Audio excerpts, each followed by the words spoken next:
Doğru yerde olduğumuzdan emin misin?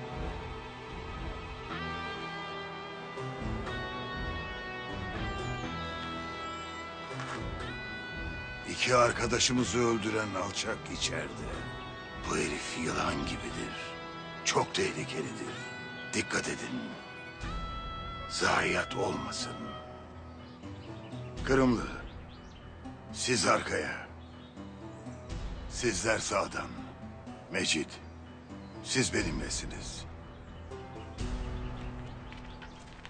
Hadi evlat.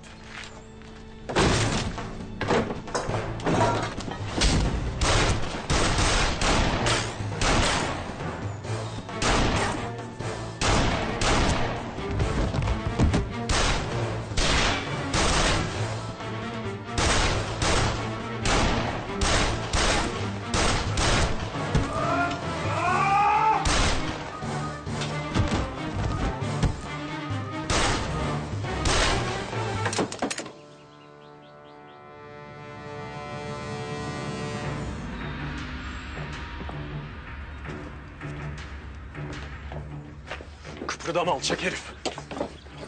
Aman başı! Sakin ol! Diz çök lan! Hayırdır?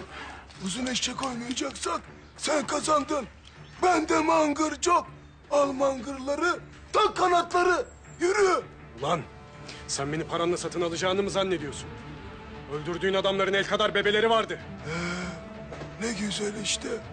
Al mangırları, ver sabilere, sevinsinler. Bekri.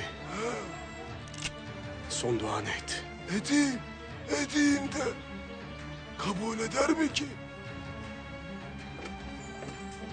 Mecit! Dur! Ha, vallahi kabul etti.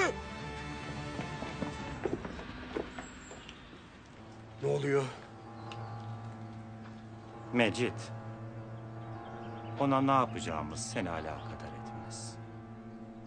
Evlat, bizden onu sağ ele geçirmemiz istendi.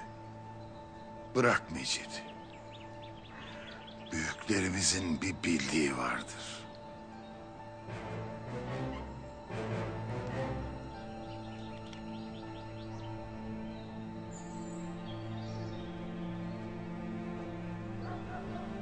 İnşallah bir bildiğim vardır Mustafa. Umarım.